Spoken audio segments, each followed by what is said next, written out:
Stumbling down the road with Bridgette Lyn Dolgoff as she carries stones, digs holes, and wheels her shovels on her way.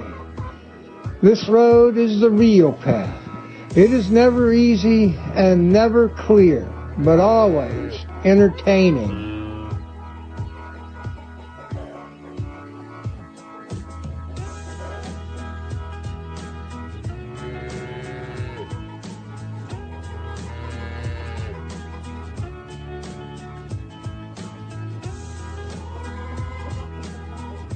This journey has not been a seated event, as Bridgette walks, runs, stumbles, carries, digs, drags, laughs, fights, sings, prays, dances, kicks, screams, and oftentimes falls.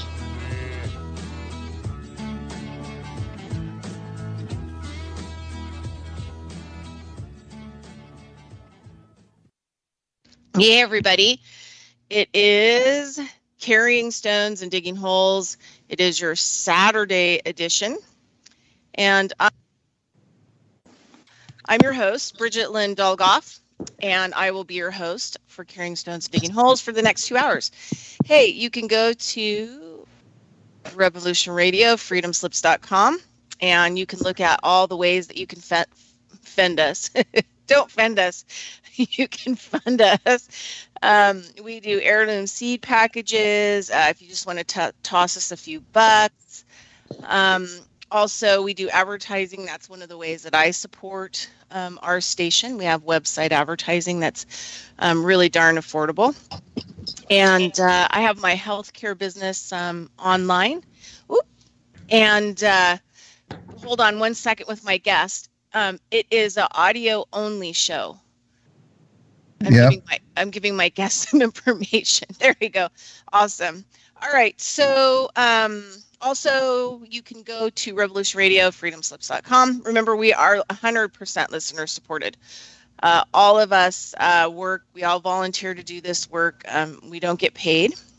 And so we just ask that you help keep our amazing. And I was on yet another radio network on Friday, and so I have to give big kudos for how amazing our staff is who helps us to produce these shows, and how well they work, and how good the sound is, and how wonderful everything is, even though we have glitches. So I have to give big kudos to my Revolution Radio people too, because I realized how good it is on Friday. So also you can go to Revolution Radio, freedomslips.com, and you can find me. So Wednesday edition, Saturday edition, the Carrying Stones and Digging Holes radio show. And you can go to schedule, click on schedule, go to Studio A, scroll down, the B with the flower, that's me, click on it, the thumbnail, and you can get back page, which has details about me and the show and a whole bunch of ways that you can contact me. And if you want to just contact me, don't want to do all that, you can contact me at consciousnessofelconomics@gmail.com. Also, if you want to throw me a few bucks, donate to me, you can donate to me at that email for PayPal. All right. So anyway, so on with the show. All right. So my guest,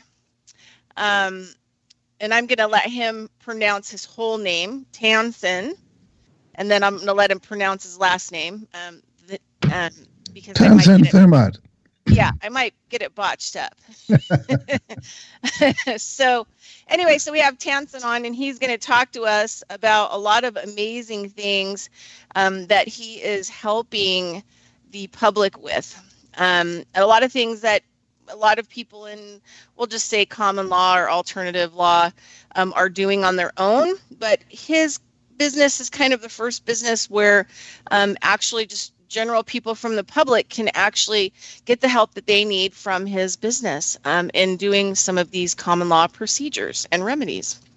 So I'm going to let him go ahead and give us a little bit of a background about himself so everybody can get to know him. And also I'm going to have him give out a website link so that people can start looking at that information as well right now while we have a 2-hour conversation with him. So go ahead. Hi, Bridget. Hi, good morning. Great, good morning. Thank you. How's the sound? It's great. You're doing great. Okay, everybody. The website is www.freedomabounds.com. So freedom, I think everyone in this audience is familiar with that concept.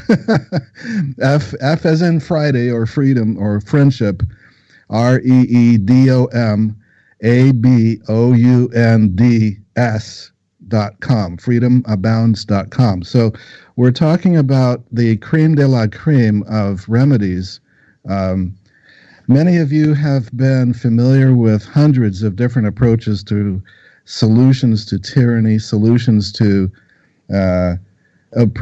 violations of our rights that has been going on for centuries throughout this planet. And we have sifted through those, my team and I, since the early 90s, since the 80s, and we have found a few gems and diamonds that are consistently helping people, alleviating suffering, liberating people from bondage, and bringing new freedom. So that is what this is about, and there's successes. So there's no need to continue thinking there's hopelessness, there's despair, there's frustration. There's no need to continue thinking we have to go up against tremendous battles and struggles. There are easier solutions. So that's what we're going to talk about today. Wanted to talk about background, or you have? Yeah, just give us some. You know me a little bit too. You have some. Yeah, what I do is I usually, the first time I have people on, I let people hear about their background of how they kind of have gotten to the place that they are now, because there's usually gems in there for people, because a lot of people are trying to make transitions. So where were you? How do you get started? What's your focus? Obviously, you have a big spiritual focus. And so just give people kind of a little bit of a background, as long as you want, as short as you want. It's totally entirely up to you. Just about, how you started off on the planet and how you, slowly meandered your way to where you are now. Well, I'm from the United States. My father was in the Air Force. He was a peacemaker, though. He was not one of those war hawks, thank heaven. But he was transferred every 2 or 3 years around the country. So I grew up moving all over the country and lived in Germany when I was 11, 12, 13, 14. That was fun. Got to see Europe at a young age. And then started living in Western states. And I've always felt more at home in the Western states. But the whole country is a sacred country, as you know.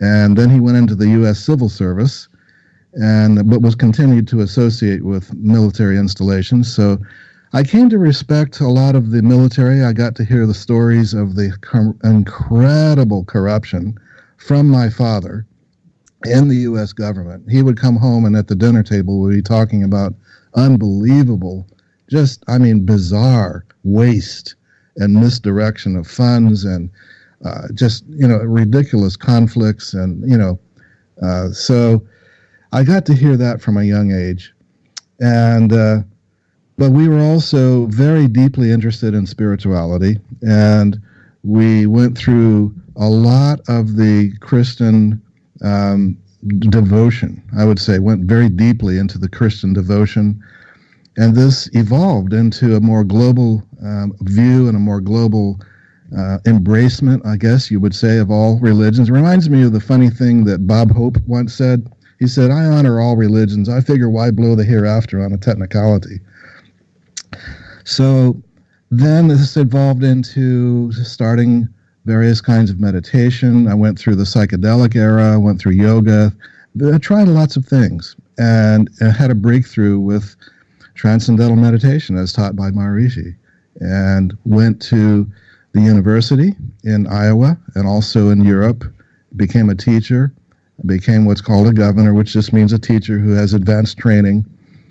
And that was in the 70s, and have been benefiting physically, mentally, spiritually, emotionally ever since then, and helping a lot of other people with it. And so the development of consciousness is what that's all about.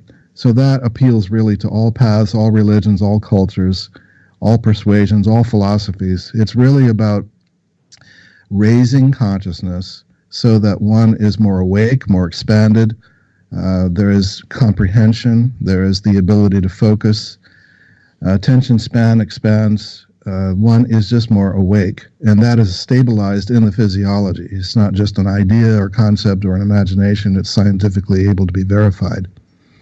So this is something that you can directly experience in bliss. And then fast forward to the 80s and 90s, and I guess around 90 is when some people first introduced me to that the income tax was something that was imposed on this country and was not really constitutional and was not really required. It was a voluntary thing, and IRS has a strange definition of voluntary, as most people listening know, but that started me on that whole path, and I started studying the truth about that and disengaged from it from about 1990, and disengaged from the whole idea of giving money over to an international crime syndicate and redirecting that money to more life-supporting causes that are helping make this world a better place. Well, that started me into the area of freedom technology. I got involved with the Free Enterprise Forum, and then in 96, Investors International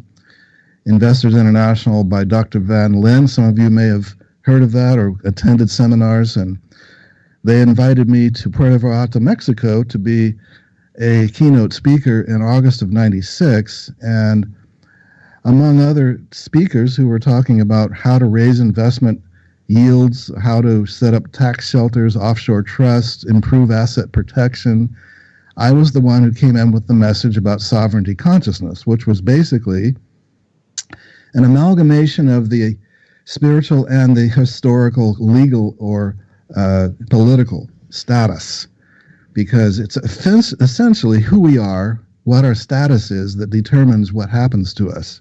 That's true both spiritually as well as legally. And so you may be familiar with the fact that there are no less than six U.S. Supreme Court cases that say that Americans are sovereigns without subjects.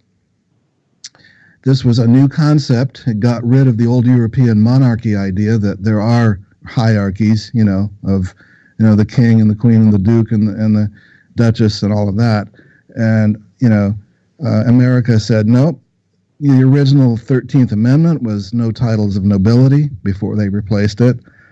So attorneys, which are esquire, are titles of nobility, which is in violation of that original amendment. And it was supposed to be, we are all kings and queens. We are all princes and princesses. We are all nobility equally. And we agree amongst each other according to merits, common sense, common law, ethics, universal natural law. We agree to be good to each other, and we don't need anybody to be forcing us to be good to each other because we're doing it voluntarily. And that was a beautiful original idea of the founding parents of this country, a very high, noble ideal. But we look at what's happened since then, and I wondered, what happened? Why have we deviated? Why have we not lived up to that? And it appeared to me that there is insufficient level of baseline consciousness. Because guess what? The higher one's consciousness, automatically the better one's behavior. You can give someone thousands of rules and regulations from a religion or from a government. It doesn't matter. You can give them do's and don'ts. If they're in a low state of consciousness, they're not going to be able to live up to it. They're just not. It's just not going to happen. And that is why you hear about corruption in the big churches. You hear about corruption in governments. You hear about corruption everywhere where there are lots of rules and regulations. There are violations of them, aren't there? Everyone knows that. It's a very common knowledge. So why don't rules and regulations work? Why don't they solve mankind's social problems? It's because the level of consciousness is too low. You find someone in a high state of consciousness, and guess what? With or without rules and regulations, they're good people. They're harmless, they're helpful, they're life-supporting, they're respectful, they're harmonious, they're benevolent. They have love in their hearts. They get along with people. They speak sweetly and nicely, and they are usually either hard workers or high producers, or at the very least, they're harmless. They'll sit and maybe just radiate good vibrations, But at the very least, they're going to be not causing any problems in society. They're generally free of addictions. They're free of crime. They're free of, the usual deficiencies that plague mankind. That's what high consciousness does. It just makes people good. It makes them harmonious with natural law, common law, universal law, all the basic, ideals of every religion and every tradition of culture, of philosophy throughout history. So my message of sovereignty consciousness was that we can be, and we already are, really, kings and queens, sovereigns, if we simply wake up to it and start living it from within. And therefore, then our relationship to taxes, our relationship to debts, to banking, to commerce, to business, to government changes.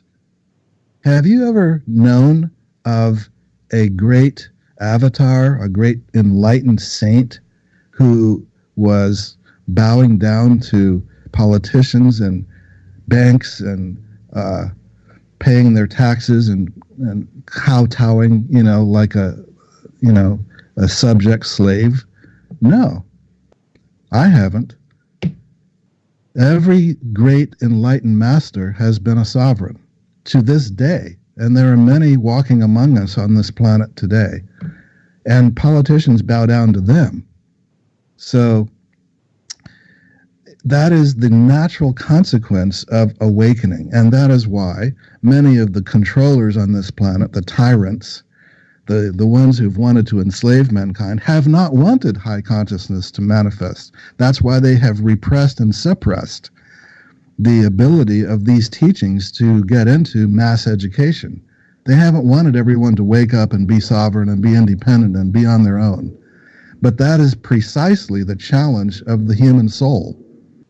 The human soul is here to wake up completely and be who we ultimately, potentially can be, would be, could be, should be, right?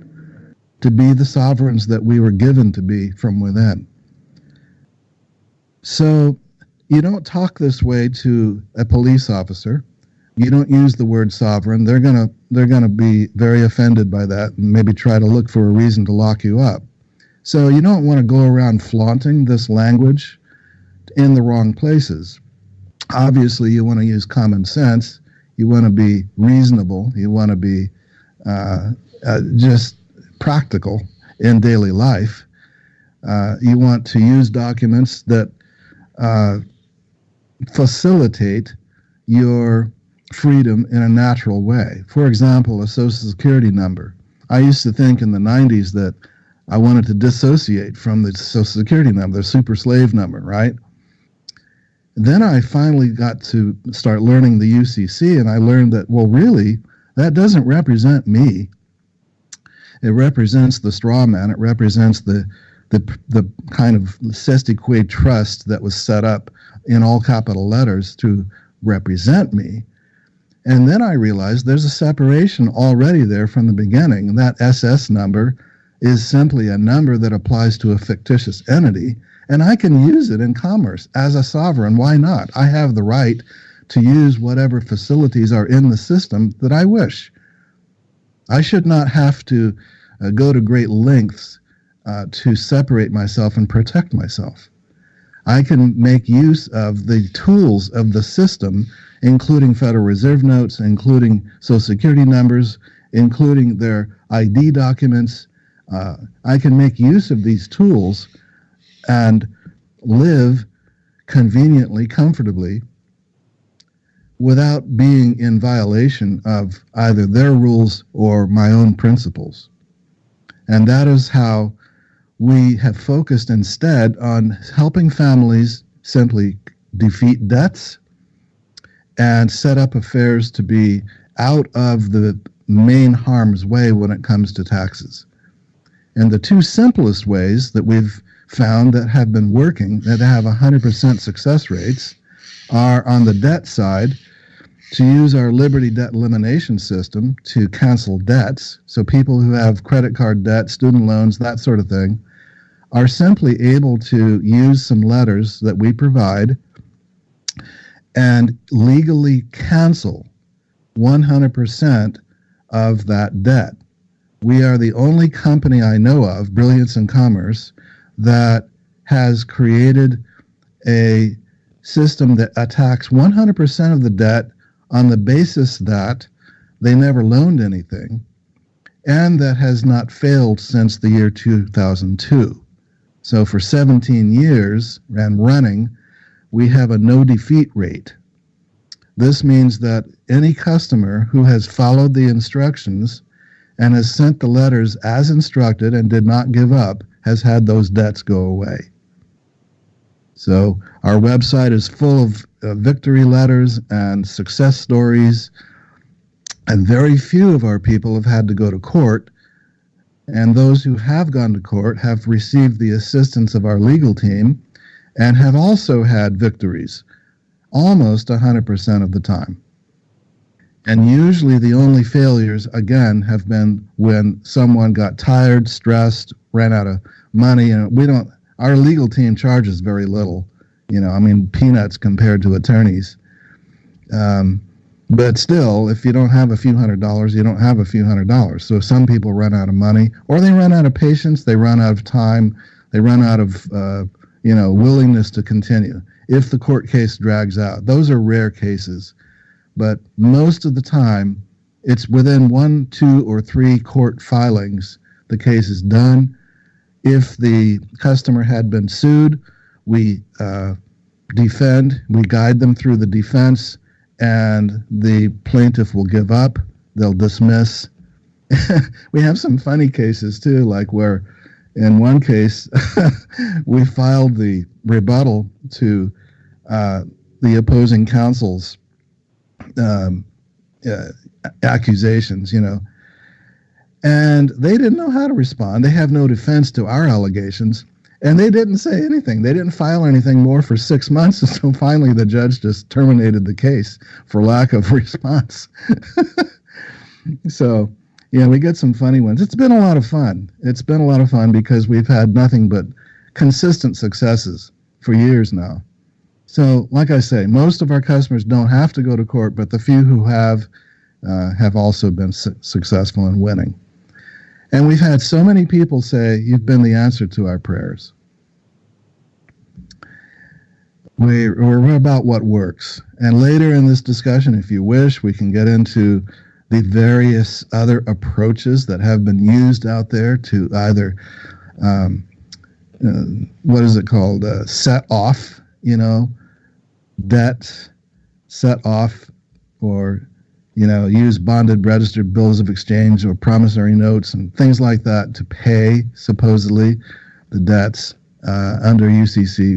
We can discuss that if you wish, but we have found that those have such a low success rate. We're interested in what works. We're interested in alleviation of suffering. We're interested in helping families actually experience the practical result of freedom. And the other side of it is taxes. We don't directly consult in how to get free directly individually, although we do outsource that to one of the best people in the country.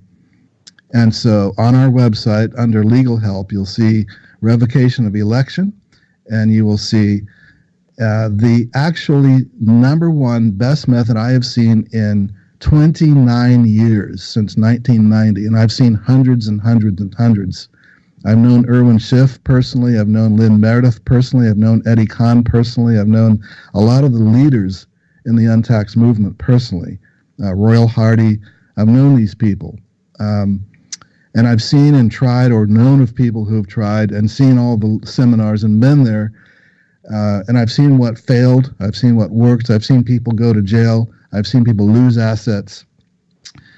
And I've seen what works. And this is the one with the 100% success rate. This is the silver bullet we were looking for. This is the one that's authorized by Congress, and so they can't go against it.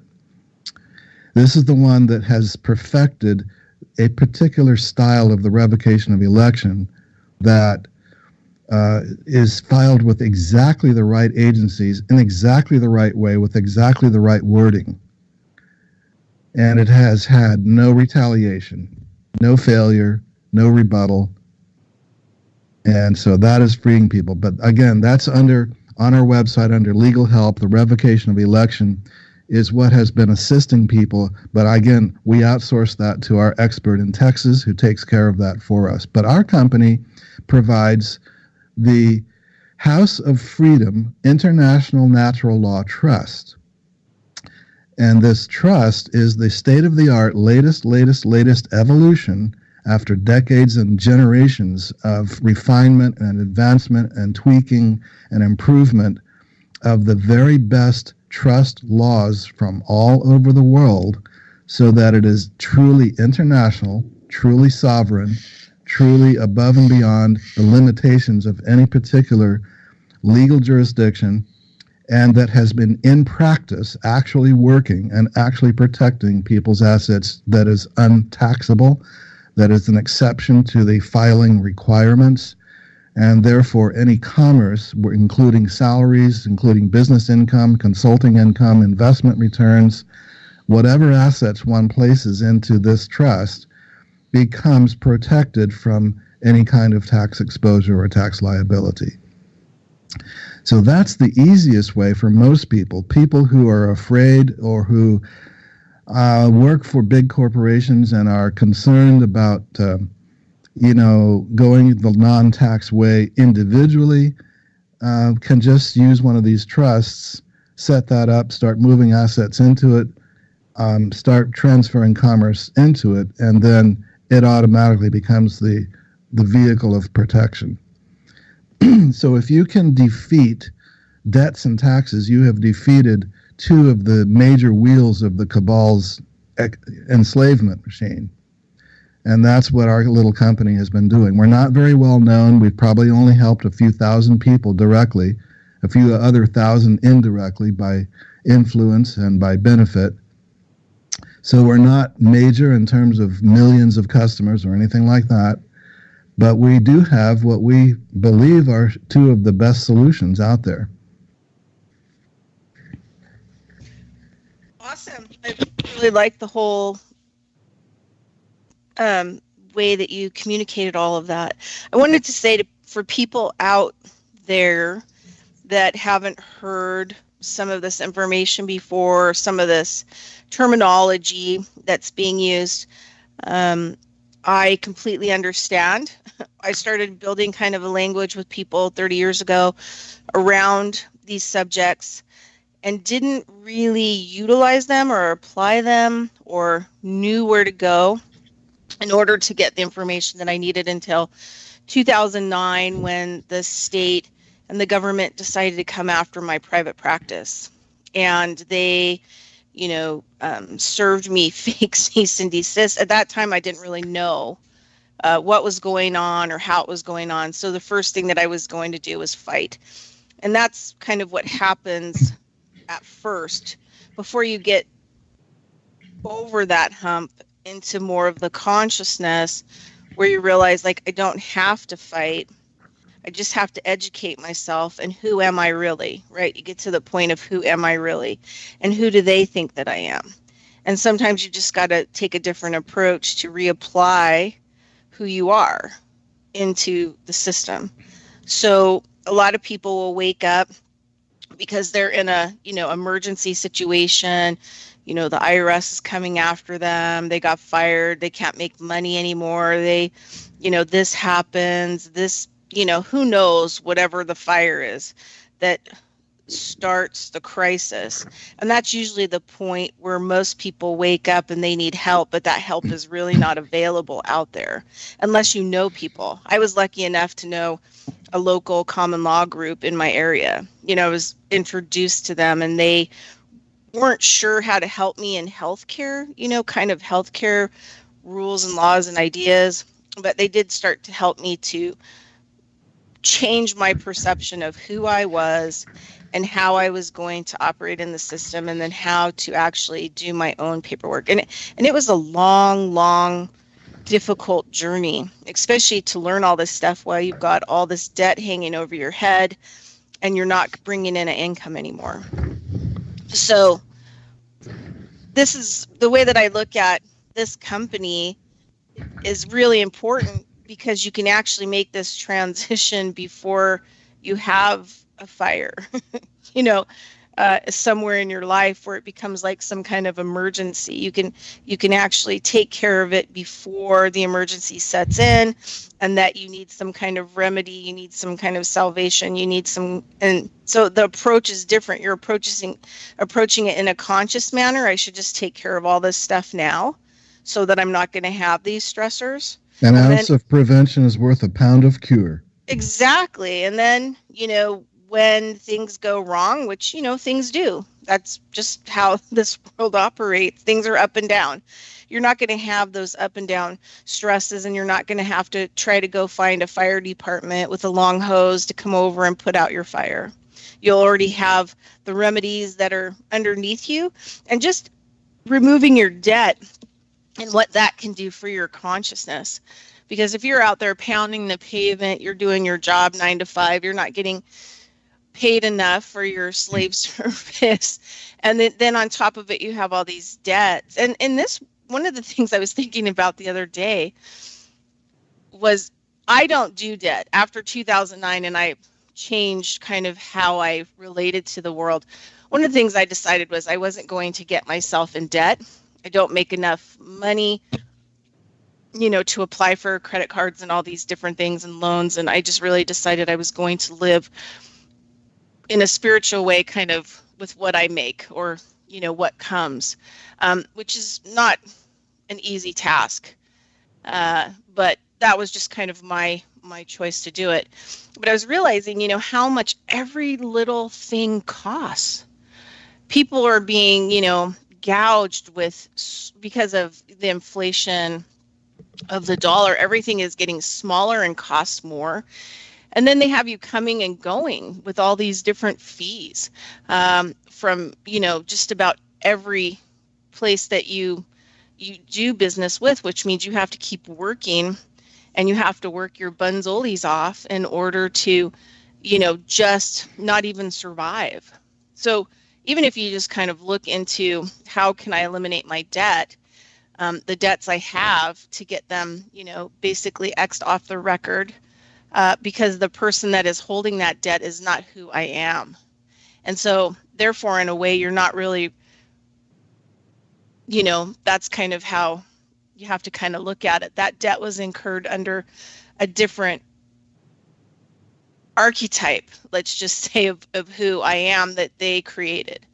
So what kind of debts do you guys work with? Do you guys work with loans? What kind of debts do you fall under? Because a lot of people might not know exactly what kind of debts that they have that your systems could help them to eliminate. And what does eliminate actually mean? Okay, first was good debt and bad debt. Good debt is debt where you have perhaps borrowed business expansion capital, and then you invest that in your business, and hopefully, if things go well, make a profit and do some good for society, expand your business, you're able to help more people, and that's the proper use of, that's capitalism in its best application, right? You borrow capital. Yeah, they created it out of thin air. Yeah, it's the Mandrake mechanism. Yeah, it's funny money, but you're doing good with it. You're distributing it for investment in creating more furniture. If you're a furniture business, and more people have chairs and sofas and they're comfortable, and whatever your business is, presumably you're doing something good for society with it, and you pay back that. You play the game. You pay it back with interest, and then you can borrow more, and you've got a good credit rating and so forth. That's what we call good debt. Bad debt is where you lost your job, you're using your MasterCard or your Visa to survive, to pay your rent, to pay groceries until you get a job again, or you had medical bills that you couldn't afford, and you really didn't have the money, and so you had to borrow it for life survival issues. And then you're 20,000, 30,000 in debt, 40,000, 50,000, whatever. And it's a burden now. And you're struggling, and it's very, very hard to pay it off. And many times families default on it. And that is where the system designed centuries ago, and practically millennia ago, I mean, way back in, what was it? The time of Jesus, when they had the money changers in the temples, and before that, Babylon, and throughout the world. It's every ancient culture has had this system. Today, we just have a modern version of it. And a few centuries ago, the bankers got this idea, well, if we want to take over countries, it's a lot easier to do it through the money system than through armies. Armies, it's really messy. You go in and you conquer, and people don't like it, and they resist, and then as soon as they get a chance, they overthrow you, But they got the idea, okay, well, we can just do it more stealth, more quietly, and we'll just go in and take over the money system. So there you have Baron von Rothschild's statement in the 1700s, give me control of the nation's currency, and I care not who makes its laws. And has anyone in this audience read The Creature from Jekyll Island by G. Edward Griffin? I highly recommend it. We recommend it for everyone because by reading that book, you understand our money system. There is a more collegiate, stuffy one called Secrets of the Federal Reserve by Eustace Mullen. Basically explains the same thing in more high PhD economics level. But if you want a book that tells the same thing with pictures, illustrations, names, dates, places, reads like a mystery story, it's a page turner, you can hardly put it down, read The Creature from Jekyll Island, which is about 1910. The bankers gathered off the coast of Georgia on Jekyll Island and conceived the idea for the Federal Reserve System. And then, of course, it got pushed through with bribes and coercion at Christmas in 1913. And so that became our banking system, our money system, our central bank. So the history before that was how to take over countries. And you may have heard of Albert Pike, who was one of those 33rd degree Masons and all these secret societies and so forth. And he and his cohorts plotted and planned on how to, create World War I, World War II, how to get control of countries. And they did it. So it only took them 20 years from 1913 to 1933. It just took them that 20 years to bankrupt the U.S. government. U.S. government declared bankruptcy in 1933. House Joint Resolution, you've heard of it, yes? HJR 192 of June 5th, 1933 was when they declared it and made all Americans, their bodies, our labor, and our property, the backing for the money system. Now, what does that do? It depends on your level of consciousness, right? Does that mean if we're the backing for the money system that we're slaves because we're responsible for the debts? Or does that mean that we're the creditors? If we're the backing for the money system, doesn't that mean we're the creditors? We're the sources of the credit? And the depositors, we're the creditors, we're the depositors, we're all of it. You bet. So it all, you see, that's what I mean by consciousness. That's how you look at it. And when you reorient yourself to realize that we are the creditors, that is how we are succeeding with the Liberty debt elimination system, because we challenge the bank to prove that it is a creditor. And they can't, and they haven't. For 17 years and running, not once have they had any defense to that allegation. In the book Creature from Jekyll Island, he talks about the Mandrake mechanism, which is how they create money out of thin air. All right, let's bring it down to basics for everyone. When you get a Visa or a MasterCard and $5,000 or $10,000 of credit shows up on that card, did you think that that company has loaned, they had, say, $1 billion in their account and they're $10,000 down because they loaned it to you? No, that is not how it works. They had $1 billion yesterday. They put $10,000 on your card. They still have $1 billion today. There's been no change in their account level. Now, when you start borrowing and spending that money on that card and then paying it back, supposedly back, I put the word back in quotation marks, to the bank, their accounts go up. It's free gravy for them. So they created it out of thin air, supposedly loaned it to you. Now you're paying them the tribute with interest. And people say, yes, but the merchant, has to be paid because he delivered goods and services. And I agree. He did, and he should, and he has been. So the merchant should be paid, and the customer should receive the goods and services. Absolutely. But the banking system has been like the mafia, inserting itself in the middle of that transaction and saying, give us our cut. So now you could say, well, in their defense, you could say, yes, but they're providing a useful service by creating a money system. Okay, let's conceive for a moment that maybe they are do something because they did create a service. All right, they have a medium of exchange, the Federal Reserve note, right? And they administer all the systems that monitor that and provide that, okay? Well, maybe a few cents, maybe even a fraction of a cent, because it's such big money. We're talking trillions and so on, of dollars. So to maintain the money system, perhaps a little percentage that was openly agreed upon by everyone, right, could be a fee, a reasonable fee. But instead of paying 110%, which is 100% of the principal plus 5, 10, or 15% interest, it's perhaps 0.5%, a half of 1% instead of 110 or 115%. You see the big difference there?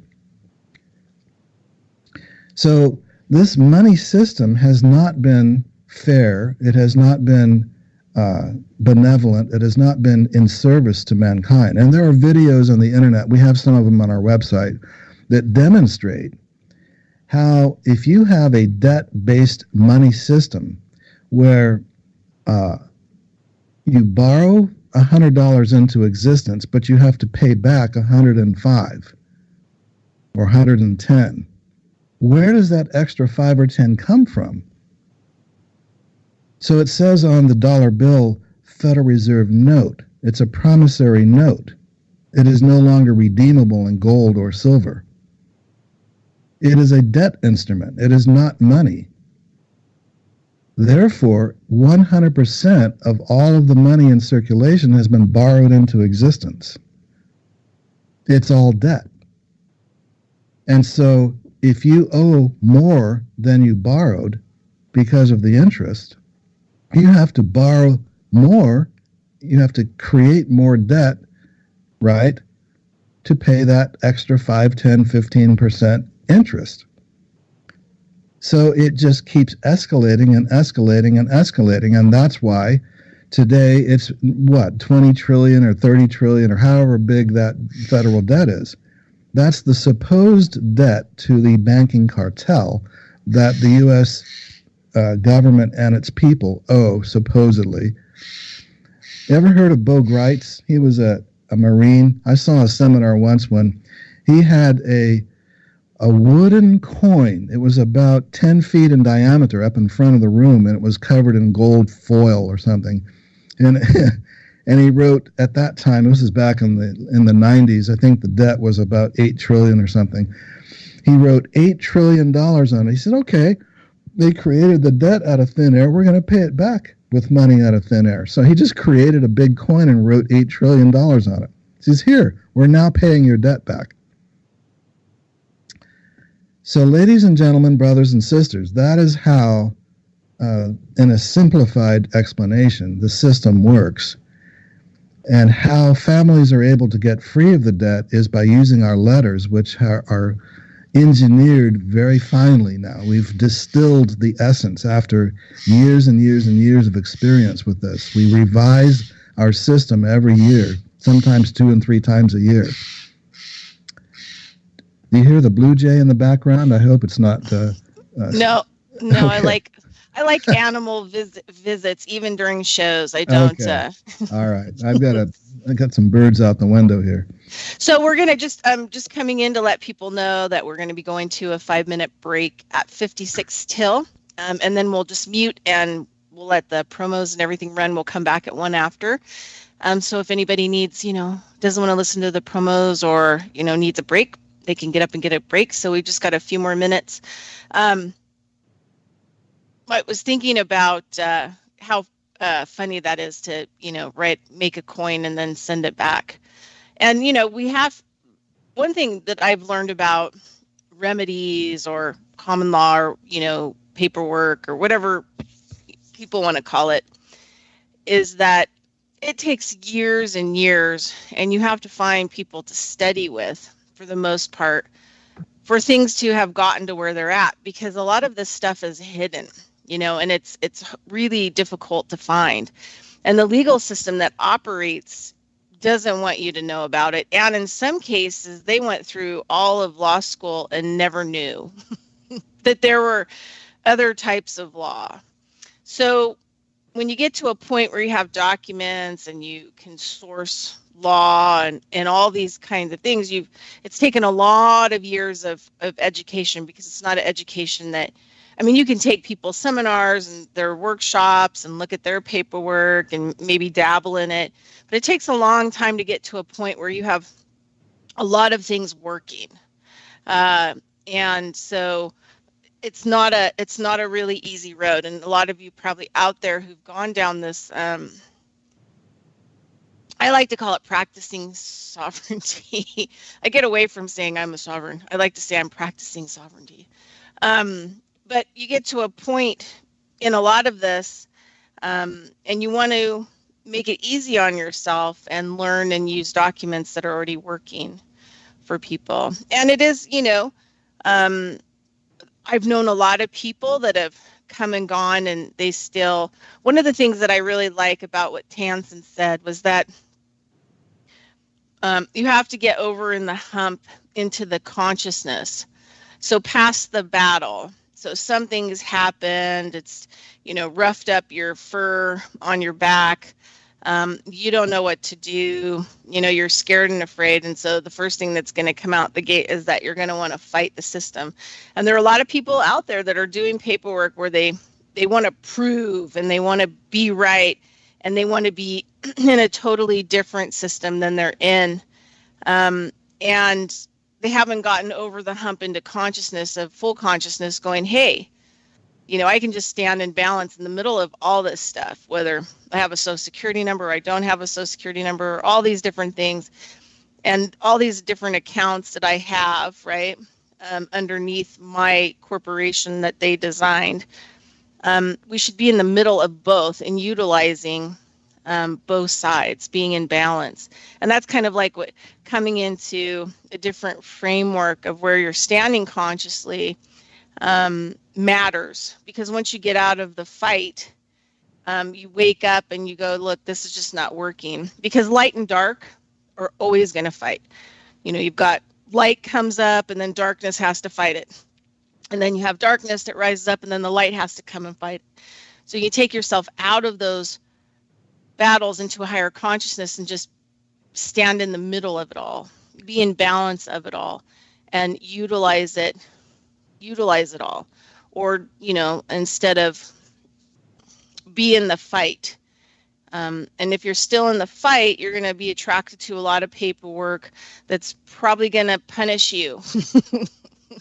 Totally agreed. In some way, shape, or form. And so you want to get past that. You want to get past the fear and the fighting, like a caged, dog that's, been beaten. You got to get out of that mindset so that you can kind of rise above it. And, you can, I like, the medicine totem mouse. It's about scrutiny, where we're in the scrutiny all the time and we're obsessed, and there's, can be paranoia and all that other stuff. Or there's like the eagle, which, sees everything and takes everything in, right? And is part of the everything and can rise above it and look at it. And that's the difference in consciousness, looking at everything from a mouse size to, rising above it all and taking a look at all of it clearly. So consciousness highly 100% matters, and who you think you are matters. I remember hearing somebody say, if you're going to deliver, paperwork to a court, or because most of us have to do that stuff on our own, that don't do it with anger or hostility or put it together, but find laughter and humor and submit the documents in an energetic way, where I'm doing this in love to educate these people in this system. There you go. Beautiful. And not attacking them and trying to prove to them who I am and that I'm right. That's never going to work. So I like Taansen's approach to it. Did I mention to you why attorneys are buried 12 feet deep when they die instead of the usual 6 feet? Go ahead. Tell them the punchline. Because deep down they really are good people. Okay, so we have 2 minutes before we go on break. Do you want to tell us what the website link is, in case people are like, oh man, I didn't get it at the front, I want to go look at it? http:// freedomabounds.com. freedomabounds.com. Awesome. So, well, I'm really excited to actually have you on, and I like that you can actually put things into a simpler language. I'm not saying people are simple, but a simpler language so that people can kind of understand it. A lot of the common law people that I had to deal with early on were kind of old school and talked in languaging and were a little bit affronted, kind of when you asked them questions about things that they thought you should know. So I like the fact that you can actually talk to people and you have like a friendly approach, and that you can kind of explain it a little bit simpler for people. Thank you. We try to minimize the required learning curve. Yeah, no, it's good. Super good. Okay, so we have about 1 more minute. So you're listening to Revolution Radio, freedomslips.com. And I'm your host, Bridgette Lyn Dolgoff, Saturday edition for Carrying Stones and Digging Holes radio show. So I have a Wednesday and a Saturday edition. So Saturday edition is 1 p.m. Eastern Standard Time to 3 p.m. Eastern Standard Time. And Wednesdays are noon Eastern Standard Time to 2 p.m. Eastern Standard Time. And you can find me on Revolution Radio, freedomslips.com. And you can click on the schedule, look at studio, click on Studio A, scroll down. You'll see the bee with the flower. You can click on that, and there's some background information there about me, my shows, and some links and contact information. So anyway, we'll be back in 5 minutes. And I'm your host, Bridgette Lyn Dolgoff, Saturday edition. And yes, I also have a Wednesday edition these days. You can find us at Revolution Radio, freedomslips.com, all the information that you may need. We're listener supported, so we enjoy having your donations to keep our station thriving and doing well, so that I can continue doing my shows. So anyway, the second hour, I still have the same guest, Taansen, and we are talking about his business and his work helping people to actually do debt elimination and some other really good remedies that he has tested, and they've done really well. And he also talked about how they do upgrade them periodically, so to make sure that all their information and their remedies are in order and good, working good.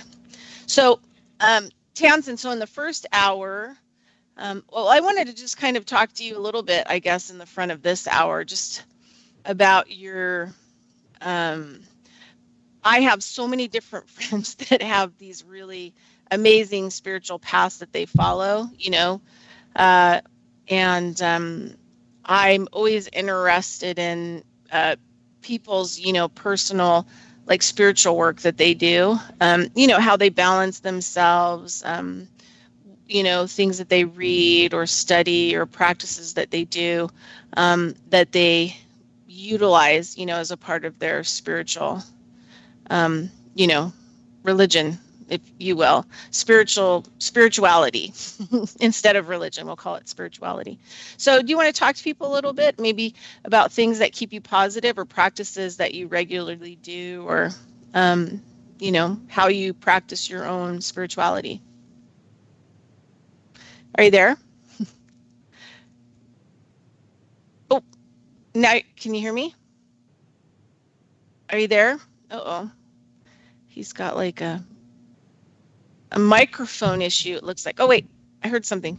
There you are. I don't know what happened. Okay. You got bleeped out. But anyway, talk to us about your spirituality, if you heard my little... Okay, yeah, I was hearing you. I don't know what happened. Okay, well, everyone, I first wanted to thank the listeners, though. Please, Bridgette, thank you, everyone who have been supporting Revolution Radio, because I think Bridgette's doing a beautiful work, a great work. We've only been recently acquainted, and yet it already seems like we're old friends, because we have so much in common and such a parallel mission. And it's a great, great, great show you have. And thank you, everyone, for joining us and spending this time with us, and for participating. So, and one note quickly to segue into the spiritual aspect is that anyone who does the debt elimination system, I aver always that you are contributing to the betterment of the economy. So if you are stopping the tribute to the pretender lenders and redirecting that money to bettering your household, helping your children, paying perhaps for your health to improve your health, perhaps attending educational courses, in some way improving life, you have just bettered the economy by that much. So I just wanted to make that point, that canceling the debts is actually helping the economy. And on the whole topic of spirituality, there's an inner and an outer. If you go inside yourself, all the great religions and spiritual paths have said it's within, right? There is access through the human nervous system to the universal consciousness. That is an experience many people who are listening today may have had. That experience is one where the nervous system gets exposed to what in physics is called the unified field, what religion calls God, what many other systems call pure consciousness, I am presence. We like to use scientific terms so that it's not going to offend people of different spiritual persuasions, so I just use the word unified field. But it's that field that has been called a void, but it's also been called a fullness, an overflowingness, and a source, the source. It's also known as the self, because when one experiences it completely, one realizes, I am not this body, I am not this mind, I'm not even limited to the soul. I am actually the universal self, and all of us are, and there's only one self in existence.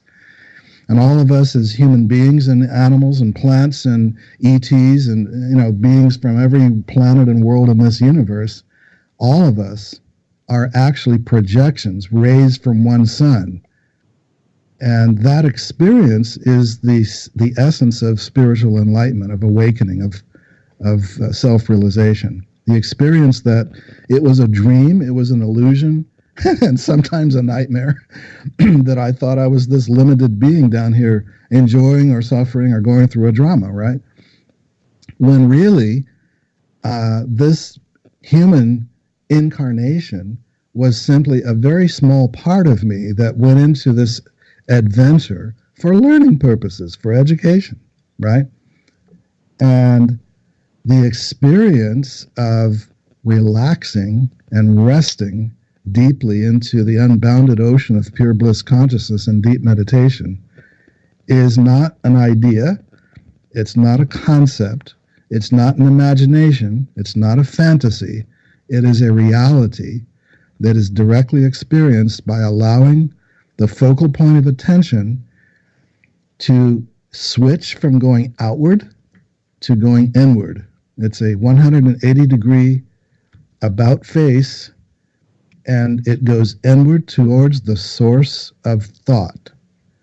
And at the source of thought is this field. It's a field that is here now. It's always in the now. It's never in the past or in the future. It is where eternity is found. And that here and now moment, that here and now experience, that access to the place that is conscious and has been for millions of years in the past and will be for millions of years in the future, that place that is conscious, that is the source of consciousness within us, is our self with a capital S. And that self radiates energy and radiates love, radiates happiness, radiates intelligence, radiates power. And that's what generates creativity. It's what generates thoughts. It's what generates our entire lives.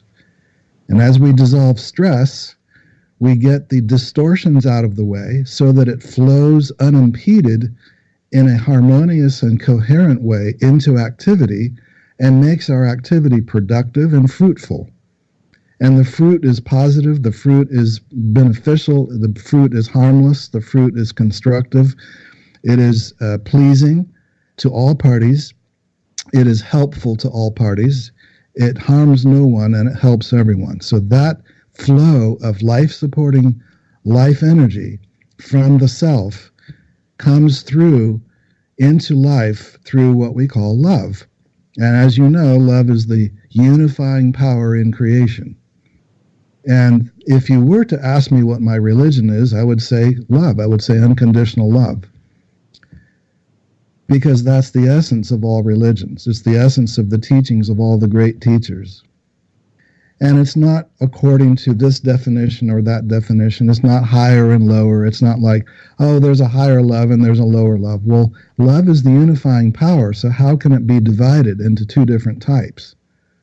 You know, if it's the unifying power, it is one thing. And it's a force, it's a power, it's the power, the basis of creation. And it's not like Hollywood movies would have you believe that it's just a color on the rainbow of emotions. Love is not an emotion. And if they think it's an emotion, it's not love. They've got some other idea out there. It's some sort of attraction, some sort of, force, some sort of, craving, but it's not love. The love that we're talking about is the basis of existence. It is the essence and the foundation. It is that which empowers everything else. It's that which harmonizes, holds together, and makes one everything in creation. It's the sum total and the basis and the motive for everything. The foundation on which everything is built. And so, therefore, those who start awakening to it in higher states of consciousness experience it as an ongoing reality, moment to moment, 24 hours a day, 7 days a week. That makes, guess what, relationships successful, because one is no longer coming from a limited ego identity. One is no longer coming from an idea that, well, if you're not jealous if I go with somebody else, then you don't love me. That's an old dark age idea of a misconception and a misdefinition of what love is. Love is that which gives freedom. Love is that which gives honor and joy and happiness and bliss and is harmless and does not divide. It does not create divisive influences. It creates harmonious and unifying influences. Love is the power that actually powers everything. And the unified field is one and the same with love. Love is actually the unified field. So the unified field is the isness, the it of the Holy Spirit, of pure consciousness, of the spiritual sky, the I am presence. The Native Americans call it Nagwal. The Aborigines of New Zealand, the Maoris call it Tekori. There are names all over the world for it. So whatever one calls it, Samadhi, Satori, Nirvana, the Brahman, Atman, it is that place, it is that condition, it is that state deep within us that all of us have most of us fallen asleep to, but can reawaken to. And that deep meditation that one can go into through techniques like Maharishi's Transcendental Meditation, Deepak Chopra's Primordial Sound Meditation, Sri Sri Ravi Shankar's Sahaj Samadhi. These are some of the approaches to what we call supreme wisdom of Sri Vidya Raja Yoga, which is the kind of yoga that is royal, Raja, meaning royal, because it's dignified, it's one just sitting with eyes closed. And it's Sri Vidya, which means supreme wisdom, meaning it's effortless. Why is it effortless? Have you ever tried to get into a state of rest? And the peace that is present in pure consciousness is deeply restful. So it cannot be achieved through effort. It cannot be achieved through trying. It is not something you can get to by working at it or being talented or gaining a skill or, working a muscle to get to. So in contrast with techniques that involve hard work, this is the opposite of that. It's really the lazy man's way to enlightenment. But really, it's the intrinsic divine intelligence as well. Do you think that the divine was so stupid as to make our self-realization difficult on purpose, and therefore require us to go through arduous effort to get to it? Even in India, that misconception took over during the Dark Ages. All throughout the world, divisive ideas have permeated the spiritual field. So I'm not being culturally biased here by saying that Western religion or spirituality is inferior. The same misconceptions occurred in the East as well, and that's what darkened the whole world. But there have been certain luminaries who have come out of that darkness and illuminated the truth about all of this and revived the ancient Golden Age wisdom of how it was supposed to be understood. And the way it was supposed to be understood and the way it was actually taught by the great avatars of ancient history was effortlessness. Effortlessness meaning that to go into your own self and rest in your own unbounded ocean of pure bliss consciousness can only be effortless, can only be attained by allowing it, by releasing, by letting go, and going within. Now, there are techniques. Some use the sound mantra, such as transcendental meditation. Others, like vipassana, just have you watching your breathing, watching your thoughts, observing as a witness. Those are the two major highways. My personal preference is the one with the mantra because I find that it is the path of increasing charm. It's the mantra that is not focused on. You don't concentrate on it. You don't hammer away at it. You allow it to float effortlessly in your mind and allow the mind to be drawn to it like music, like a bell ringing, like a charming sound until it gains subtlety. It gets more subtle and more subtle and more subtle, and then it fades away and it fades away, and then it's gone, like the sun setting, going below the horizon, and you find yourself in this state of bliss. Because you're letting go, you're not attaching your attention to it. You're not harping away at repeating it, concentrating on it. You're allowing from the very beginning the process to go effortlessly. So that's how transcendental meditation works. Each student is given his or her own personal sound vibration, which has no meaning. And that sound vibration is almost unique to each different kind of human being, different nervous system, different vibration, okay? And that's why the technique is only taught one-on-one by a teacher. You can't learn it from a book. You can't learn it from a radio show. You can't learn it from watching TV or watching someone speak. It has to be tutored one-on-one because it's a interactive process where the teacher, if he's trained by the master, knows how to guide you into pure consciousness within the first session on the first day. Remember, this is effortless, so you're not having to wait weeks, months, years to get good at it because it's not something to get good at. It's something that is intrinsically built into the human nature already. You already have the ability. You just have to be shown how to get into it. And what the mantra does is it assists the attention from being distracted by outer thoughts, and it gives it a pleasing, other charming, attractive alternative to those distracting thoughts. So don't worry about, oh, I couldn't quiet my mind. My mind's full of thoughts. I can never quiet. Don't worry about that. You don't mind that. That's not something to be concerned with. All you do is you favor this sound vibration that you are given and allow it to pull the mind away, as it were, like in the center of a cyclone, the cyclone of thoughts going around, around, around. Just allow that to be there. You don't resist it.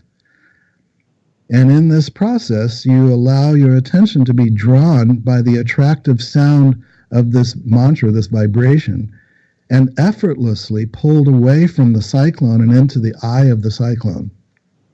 And that is when you start feeling this powerful bliss. And it's physical.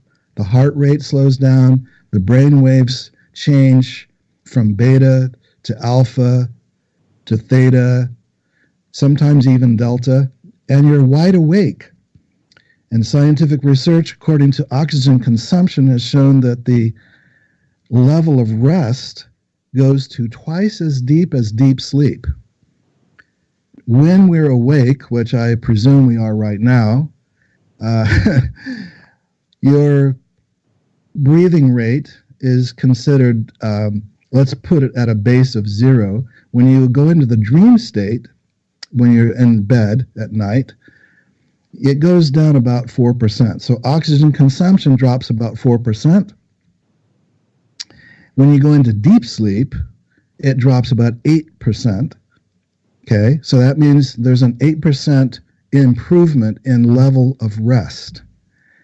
In samadhi, or in pure consciousness, your oxygen consumption on the average will drop 16%, twice as deep sleep. And yet you're not asleep, you're wide awake. In fact, you're more awake, you're more alert. You can hear the sounds in the room, you're not in a trance. If somebody calls your name while you're in it, you can hear them. And you could respond if you wish to, but generally the feeling is you don't want to. You're so absorbed in this bliss. You're so deep in this wonderful feeling. You'd like it to last forever, forever. It's so wonderful. It's that serenity, that tranquility, that peace. And you feel it from head to toe. It's physical. You feel it flowing in your whole body. You feel the stress melting away. You feel new love and new happiness coming into your heart. That's the first thing that everyone experiences. Everyone experiences more happiness instantly. I mean, talking instantly.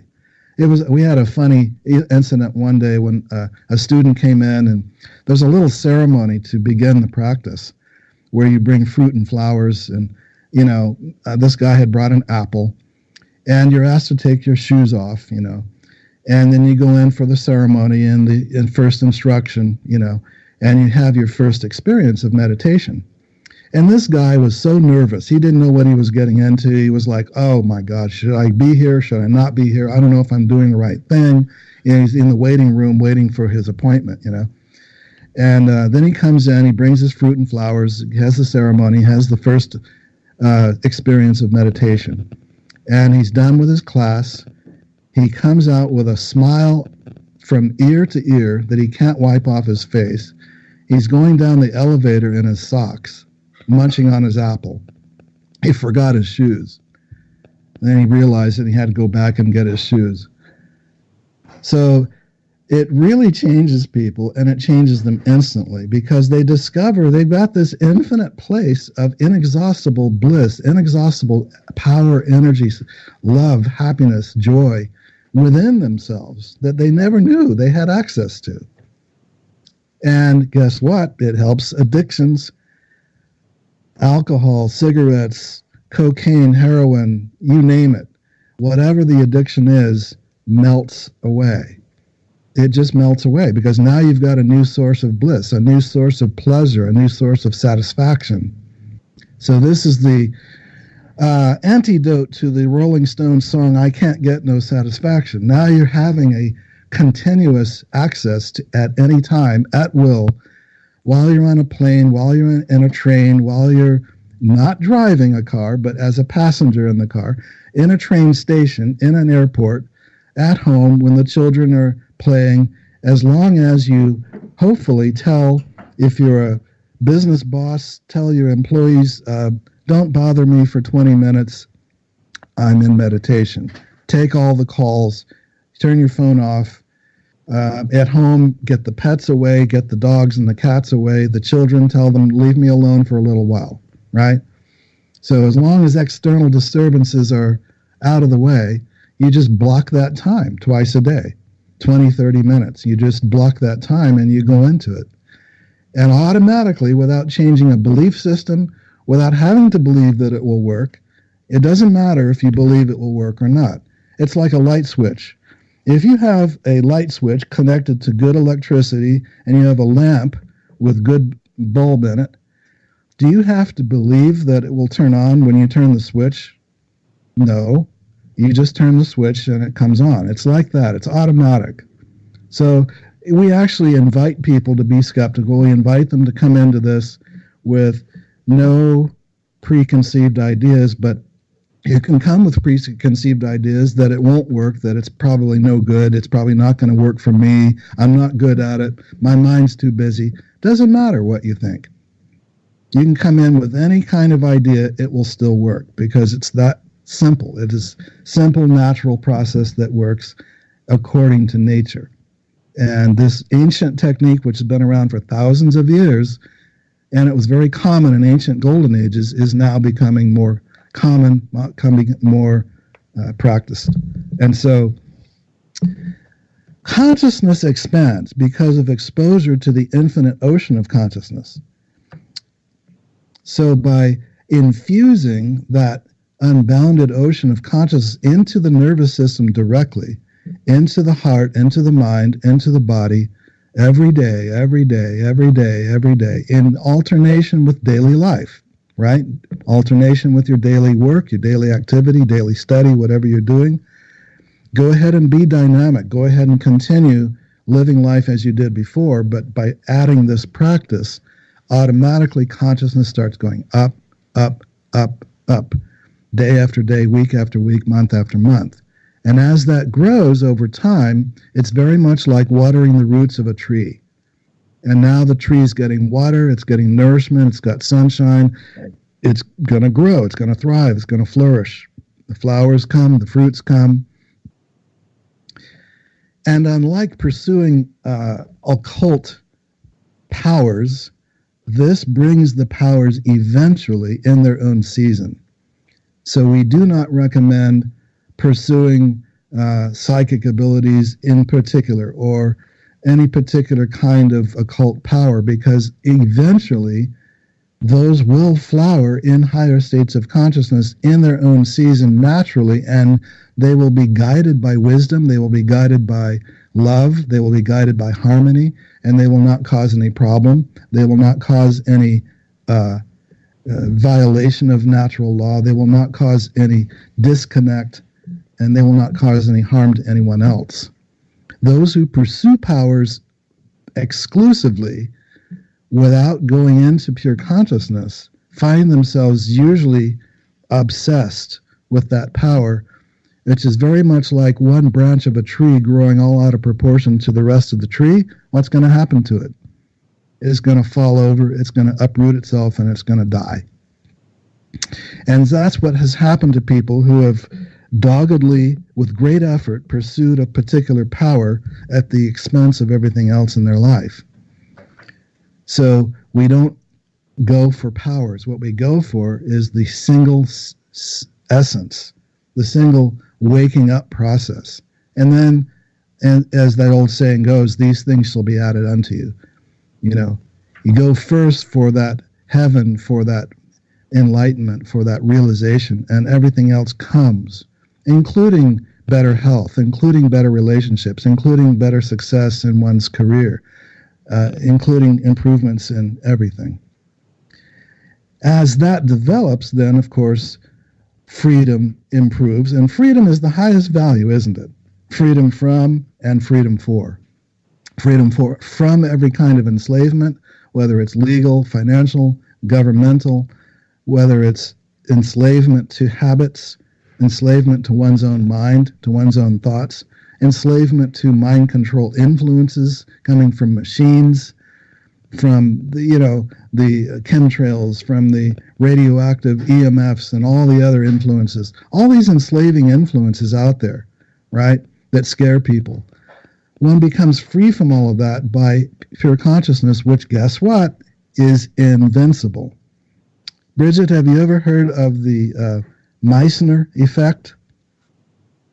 No, I'm not sure of what the Meissner effect is, but maybe if you tell me, then I'll remember.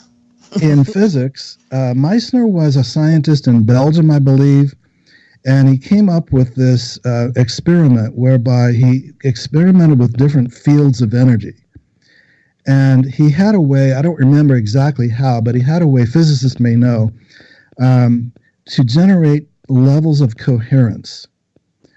And he found that an influence of lower coherence cannot penetrate a field of higher coherence.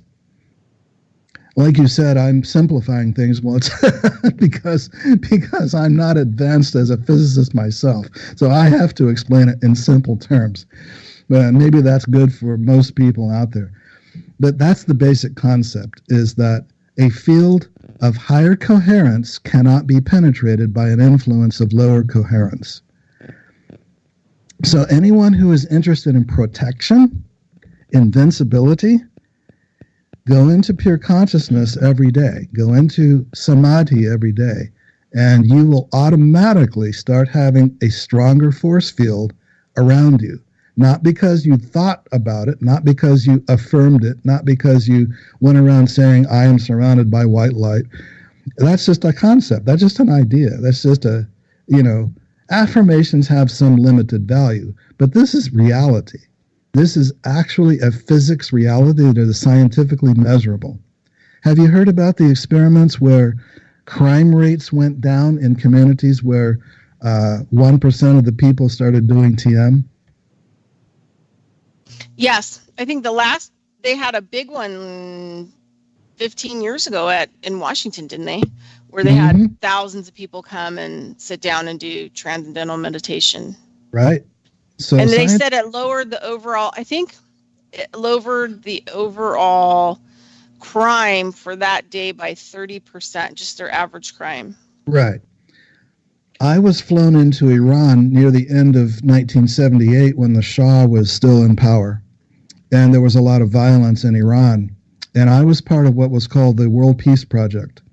And there were about 100 men were flown to Tehran, Isfahan, and Abadan. And I was among 10 men who were sent to Abadan. And we were told, don't go sightseeing, don't be tourists, don't say that you're there to create peace, don't become political, just say you're just visiting, just as a tourist, but, just stay in the hotel and do your meditations. And that's what we did for 2 months. During that time, the violence went down by 78%. And when we left, it went back up again. This has been replicated in Thailand and Nicaragua and Rhodesia, which used to be Rhodesia. It's back to Zimbabwe now. It's been replicated in countries all over the world.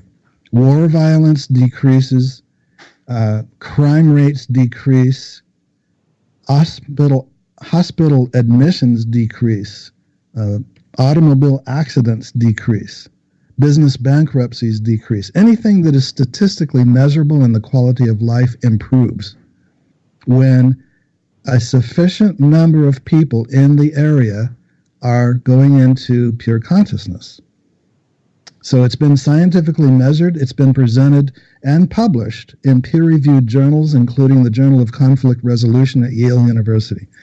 Now, if you were to pick a university that is cabal, how much more cabal can you get than Yale, where you have Skull and Bones, secret society, and I mean, you have Oxford and Harvard, and you have all of these Ivy League universities. And they received this study in the 80s, and they looked at it and said, well, yeah, we don't have any argument with the numbers. They look good, but it violates our basic paradigm. We suggest you go back and do the study again with a thing called time series analysis, which eliminates arriving at the conclusion by chance or manipulation, and some other criteria. And then maybe we'll consider it for publication. So the scientists said, okay, and they did that, and Yale thought, well, the effect will probably disappear. In fact, it did not disappear. It was even stronger. And that blew their minds. And so they published it in December of 1988 in Journal of Conflict Resolution. And dozens, maybe hundreds of other journals all over the world have had to publish these studies as well. It's been presented to the Pentagon. It's been presented to heads of state. Here, we can bring world peace. Instead of spending $300 billion a year or $500 billion or whatever it is on war, why don't you take $1 billion, just $1 billion, and invest it in peace? Set up a community of people trained in this meditation, and you will have not only invincibility for your nation and peace, you will also see a turnaround of the economy. You will see more harmony and happiness, productivity, creativity, better health, less disease, less crime. All of these things have been proven to be statistically measurable where these groups have gotten together. Why? Because the unified field is that life source in all of creation. And when a human nervous system opens to it and integrates its consciousness with that, it flows in amplified waves into the atmosphere. Very much like this radio show radiates through electronics to everyone listening all over the world or all over the country. Even more profoundly, the unified field permeates everything. It's in the chair, it's in the house, it's in the air, it's in your food, it's in your body, it's in the stars and galaxies. It's omnipresent. And so the unified field is present everywhere, and when you enliven it by opening one's individual human awareness to it through the mechanism of the nervous system, it comes more into the third dimension experience and gets amplified. And that influence then is positive, 100% positive, and it's invincible. So the Meissner effect is very important because it means that one who accesses this directly every day is going to have protection and is going to have an attractor field. So it automatically goes two ways. It attracts good fortune, it repels bad things. What else would you like to talk about? I was just listening. And thank you. I appreciate that. It's interesting, when you talk to people about their spirituality, because, their things pick up, because they're like really talking about who they are and what they're practicing. And it's interesting to listen to people, and there are all kinds of different groups. I mean, because you talked about that, during your spirituality topic, that there are groups in different kinds of cultures that practice different kinds of spirituality. And these people for, thousands and thousands of years live like in an ashram type setting together. And all they do is chant or meditate or do practices, to help the earth and to help the unified field, if you want. So there are so many of these, cultures out there that do different kinds of work, but it's all the same. The attention and the intention is the same, is to keep everything powered, to keep everything clean, to keep the energy systems, up and powered and good, keep them cleaned, and putting that data and information into the field. So that it can help balance it all and also help to intend things, in the now and into the future.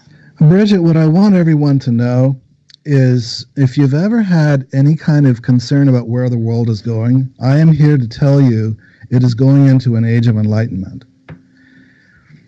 I had a very profound experience in Switzerland in 1976 with a long course there with Maharishi's people, where I was given unexpectedly, without warning, a time travel experience. I basically stepped into the future after the golden age had fully manifested on this planet. And I traveled around the United States, and I was blown away at the incredible beauty and incredible heavenly qualities. And all of us had this impression that, wow, we came such a long way in such a short time with so little turbulence, so smoothly. How could we have come this far? I mean, such a vastly different outer manifestation of conditions, physical conditions, as well as spiritual, in such a short period of time and without any big cataclysm. So this was shown to me as a knowingness. It was not a question. It was not a fantasy. It was not an imagination. It was not a wishful thinking. So I'm here to tell everyone that that is what is unfolding. I am watching it unfold. It is fascinating. As I watch world news and I see this coming, I see it unfolding. We are actually, now there's another thing. George Washington had a vision. He was shown, an angel showed him the future of the United States. Did you hear about that? I did, but I forget what the story was.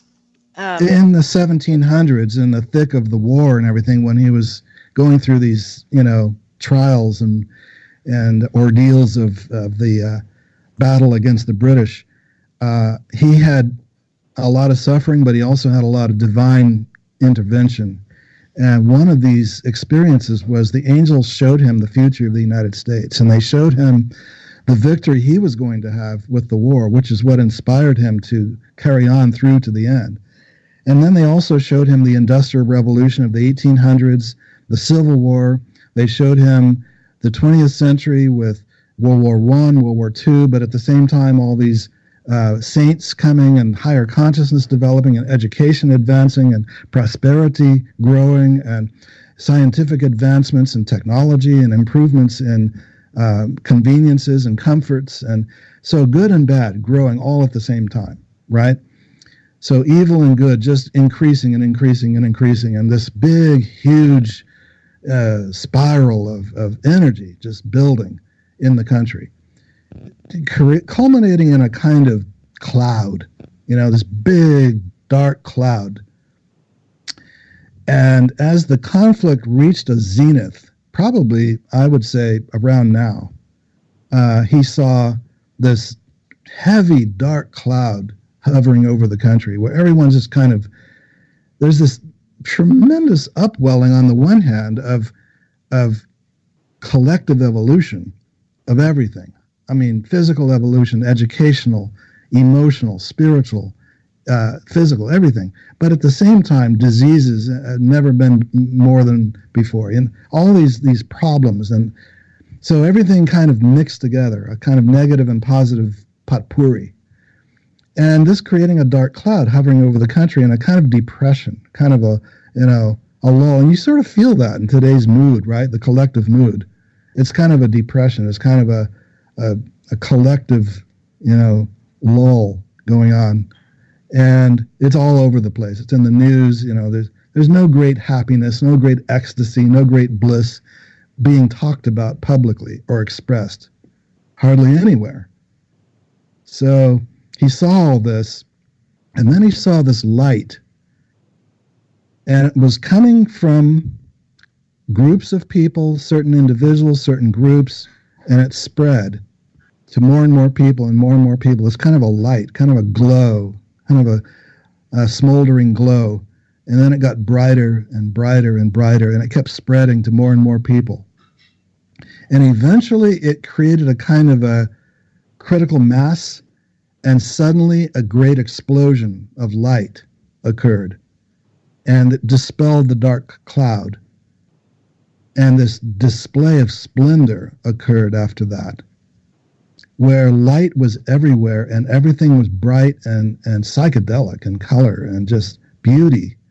And then he saw this light enlivening and energizing and rejuvenating the people and throwing off disease and throwing off war and throwing off slavery and, all these heavy influences. And a whole new economy, a whole new culture, a whole new golden age dawning from that point. This was in the early history books. It got taken out of by the time I was growing up, and probably you too. It was no longer in what I read as the history, but it was in the early 1800s history books, that vision that he had. So I very much feel that's where we're kind of at right now, that period. And I feel this light kind of building in the people right now. It's coming. Awesome. All awesome. And it's global. And many of the masters from the East have said America is the country that is to lead the world into the golden age. Many people would say, what? What are you talking about? Yeah, there's a hidden power here that is not seen by everyone. There's a hidden kind of under the surface potential that has been here for thousands of years. This has a destiny. America has a destiny. Maharishi said America will bring the dawn and the East will bring the day. So we have both an opportunity and a responsibility. I agree. That's why I live my life the way that I live it. Mm-hmm. Because of the responsibility. For me, how I view that. I like something that you said earlier in the program, about, doing things where it's good for yourself and helping yourself. And it doesn't, also compromise yourself, where you don't have to, to do things where you don't have to actually compromise yourself in the mix of it. It doesn't have to be one way or the other. I was thinking about that, the word compromising yourself for anything. So, right. I think that's an important thing because you can't really, I had a really good dad who raised me. He was, a very interesting guy. And one of the things he always told me when I was young is that, you have to live your life by your own integrity, because that's the only thing that's going to matter to you in the end. Would you pass a message to him for me, please? Tell him I said to thank him for bringing you into this world. Well, he kept me in this world after, he raised me, my stepdad. But he's fantastic. He was fantastic, and he was tough. And we didn't talk for 5 years, when I was early 20s, because I was so angry at him, And then, as I aged, I was like, wow, you were probably the best thing that ever happened to me in my life, because you kept me, all your lessons kept me on my feet. He used to say things that, that you have to get over the fact that sometimes life is fair and you have to work a little bit harder. That helped me a lot. Yes. And that, to keep educating yourself and growing and, make those kinds of choices, towards your consciousness. So he was pretty good. He was a pretty good guy to grow up with. But in the end, he's the one out of all my whole family that I always miss the most. And I wish I would have known how fantastic he was growing up, instead of being angry and fighting against him. Yes. But he taught me how to be a woman. My generation was I'm 50, but I call the bridge generation, because we were the ones that actually kind of had to figure out, the women just before us made all these decisions about, not staying in marriages and, maybe getting divorces and trying to find equality, in the system, in their own minds and their hearts, and education and job. And they were the ones that, directly fought against it and branched out, but there was no place for them really. So I was the generation where, I kind of had to learn how to get out of the whole female role, but then also how to adapt this whole male role. How do I fix my car? How do I, go to college and do all these things and make these kinds of decisions so that I can, move down the road in a really conscious way. So my generation, it was a little bit tough and bumpy and rocky for women, but if I hadn't had him in my life, I would have never even probably withstood any of it. I wouldn't have been able to withstand it, because it was a lot and it was tough and I had to be tough. So, but I respect him a lot. He was a true Renaissance man. He could, he was pretty amazing. It's beautiful to hear on public radio someone honoring their ancestors. That is so important. Yeah. So, yep. So, anyway, I got a Skype message that maybe you might want to talk about the trust for like the last few minutes. Yeah, we're running out of time. We are. My show goes by really fast. Yes, it does. It just flies by. Well, we've covered some profound and important things, but please, everyone, go to freedomabounds.com and you will find ebooks there. I highly recommend that if you're interested in the trust, go to products. So you click on products at the top of the screen and then Natural Law Trust, and you will see an ebook available there that you can download. It's for sale on Amazon, but if you want to get it for free, go to freedomabounds.com. It's free there. And that ebook may bring a smile to your face because it's got some insights about asset protection that you might not have read quite that way anywhere else. We believe we have the best instrument in the world. So is to our knowledge, it is the best. If someone can find something better, let us know. But it has been proving itself for about 5 decades now with 100% success rate. Never been invalidated, never been penetrated. And it is something that's bringing freedom from the usual compliance and taxation and usual, requirements of statutory entities, and better than and superior to typical common law trusts. That's why we even changed the word to natural law. Anything else you think I should focus on in that realm for the moment? No, I just got a message on Skype that you should cover it. So, but we have as much as we have time for, yeah. yeah. So, but you could always come back on the show again in the future. You probably should come back on the show again in the future because you have lots of things to talk about. Okay. And I'm sure listeners would love to hear, more about, your thoughts and ideas and concepts and remedies and whatever else that you might have. Is there anything else that you would like to add in the last 4 minutes? Well, I enjoy answering questions. So since you don't have a live call-in, do you have a way for people to send in their questions, like through Skype?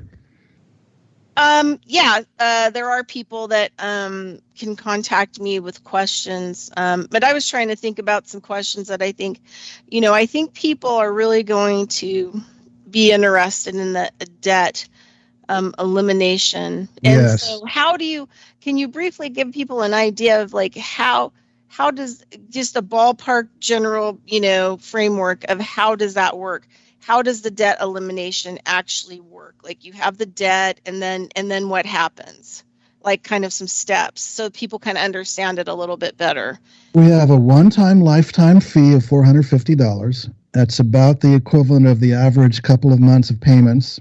Just pay that and get the system on the website under products and follow the instructions. And we are here for everyone who buys it. We have a customer service department that answers questions.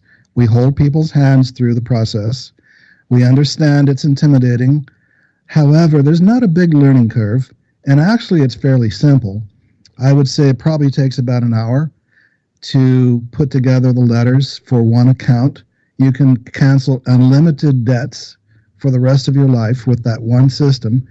We do ask that you get on the mailing list and have our newsletter once or twice a month because sometimes we come out with updates and improvements and news about it. And follow that. Always get the latest version of our system. And you will have letters to send to the pretender lenders.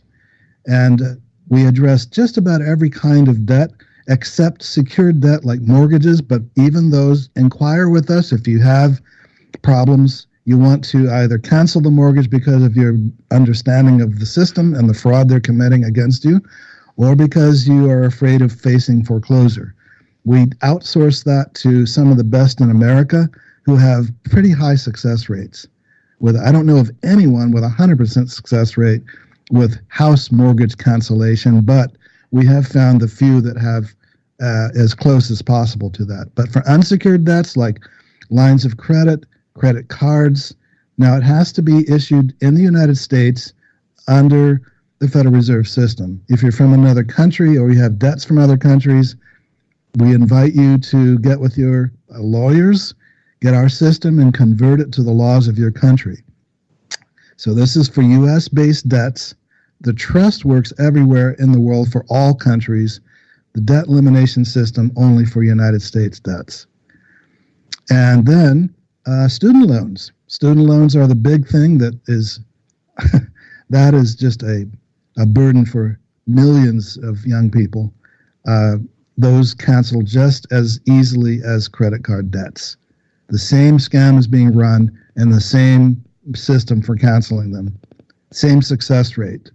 Look through our victory letters under the product section and look under our legal section at the court victories we've had. We've been posting a lot of them.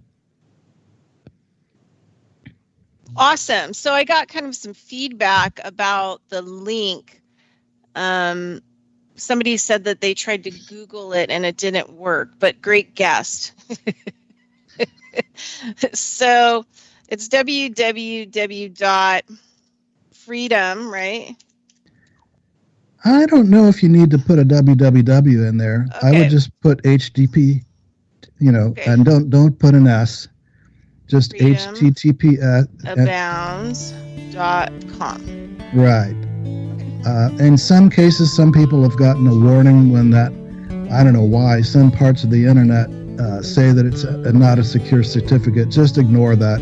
Or try a different browser like Firefox or something. Try a different browser, yeah. freedomabounds.com should come up fine, and it leads to our home site, and that site then is secure. Okay, so maybe the browser that's not nice. Google may not be nice. Right. So try different. You might want to try a different browser. All right. Anyway, this has been Carrying Stones and Digging Holes radio show, Revolution Radio, freedomslips.com. My guest has been Taansen, and we had a really great time talking about all kinds of things. And so we're going to see you again on Wednesday, noon Eastern Standard Time to 2 p.m. Eastern Standard Time. Thank you for being on the show, and I will see you on Wednesday. Revolution Radio at freedomslips.com. Thank you. We'll be right back. Thank you. Thank you, everyone.